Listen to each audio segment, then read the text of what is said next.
Testimony from another child today alleging sexual abuse by the same man accused of killing 13-year-old Naziah Harris. And we're learning of new DNA analysis that could determine whether Jarvis Butts goes on trial for murder. This chilling case, it just keeps getting worse and worse as we learn more.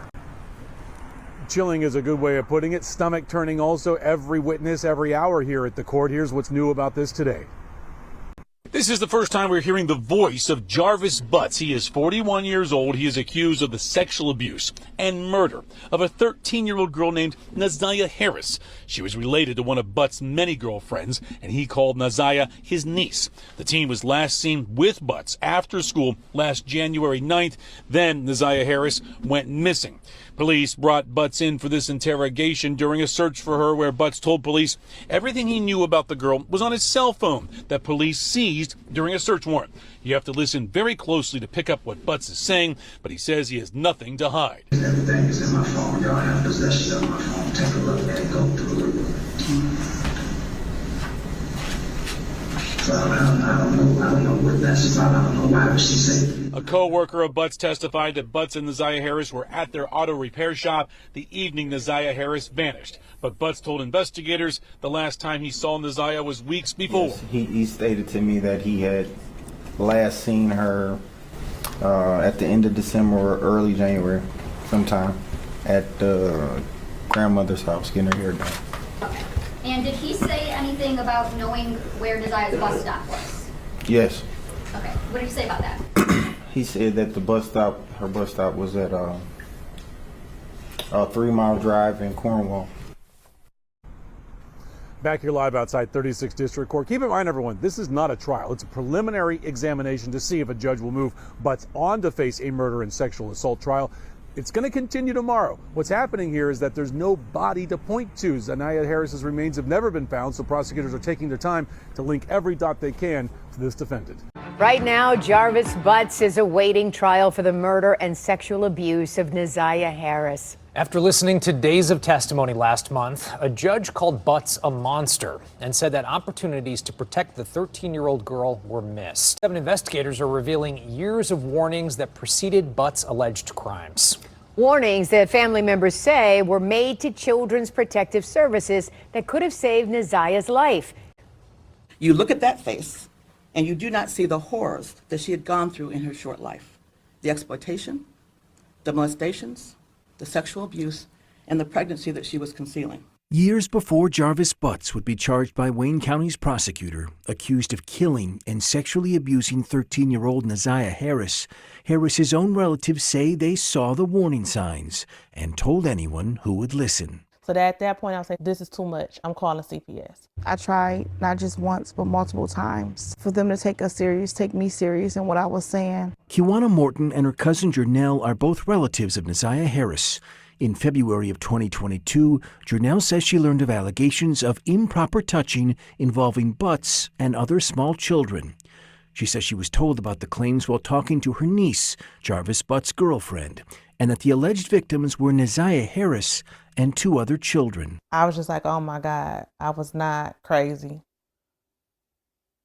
This needs to be looked into. She says she took the claim seriously in part because Butts was on the sex offender registry, having spent more than 8 years in prison for third-degree criminal sexual conduct.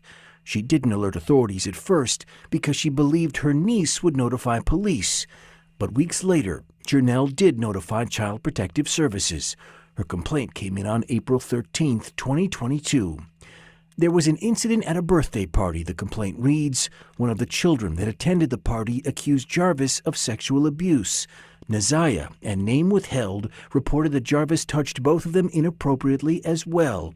Jarvis touched, name withheld, in her private area, and it hurt. Jernell made the complaint over the phone. They basically told me if they needed me for anything else, they would reach out. The next day, Jernell would receive a text from her niece, Butts' girlfriend, confirming that CPS had contacted her. CPS called me, the text reads. They called about the well-being of my kids. Then they called back to get Jarvis info. A CPS spokeswoman would not tell 7 News Detroit if investigators ever questioned Naziah Harris after receiving the complaint. But we do know it wasn't the only complaint filed with CPS naming Jarvis Butts. And it wasn't easy for me to call Protective Services just because of the horror stories that you hear. Kawana Morton said she heard about the same allegations against Butts from a conversation with his girlfriend. 2 months after her cousins called to CPS, she would file her own complaint. I told them that there's a problem and they need to be aware of it. I am 90% sure that there's sexual abuse going on within the home. Did you specifically mention Jarvis by name? Yes, absolutely. Internal CPS records we obtained show that investigators looked into that complaint, conducting a face-to-face interview with Butts, who strongly denied the allegation. A forensic interview was conducted with the alleged victim, and no disclosures were made. CPS said the home was clean and free of observed safety concerns. The allegation was denied, assigned a low-risk level. These are 2 complaints of at least 5 filed with CPS since 2015 naming Jarvis Butts. They allege concerns about possible molestation, physical abuse, or living conditions. Some of the complaints are generic, and none would ultimately substantiate that Butts was improperly touching children.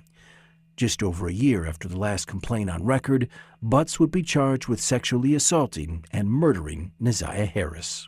I'm brokenhearted because this could have been prevented. All of it could have been prevented. Attorneys for Jarvis Butts declined comment for this story, citing his pending criminal case. As for CPS, a spokeswoman for the Department of Health and Human Services said that their hearts go out to the family and friends of Neziah Harris. They said that state and federal laws prohibit them from commenting on what we just reported, but that they are committed to ensuring the health and safety of all children. Mr. Butt, stand up. You've been sitting over there for 4 days with your head down, sitting between and behind your attorneys with your mask on and taking vigorous notes. I want you to pay attention and listen to everything I have to say. I have been trying to figure out for the last 5 days, you. At one point I thought you were cognitively impaired in the beginning of this exam. And then maybe you had the brain of a 10-year-old and that's why you were doing such things. But as I heard more and more testimony, you're just the true definition of a pedophile. Watching you laugh and brag about all the women you have with different women and the children and the girlfriends, and making babies to groom them, and having them in your presence, cleaning up, quote, cleaning up your shop, and the little girls around you, has landed you here today. You groomed Neziah. You played mind games with her. We all heard that. You controlled her emotionally.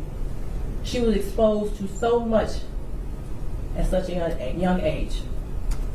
The text messages between you two were disgusting to hear.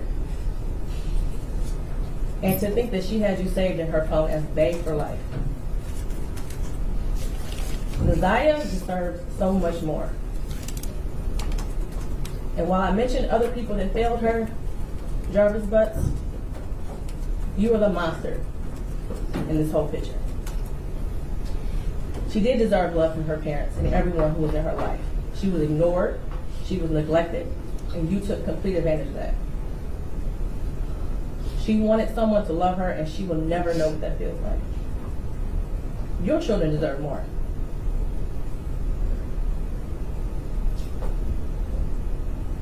As much as defense counsel has raised issues on count 1, all that has done is raise the question of fact for the trier of fact, which means that this will be for a jury or a judge to hear in Third Circuit.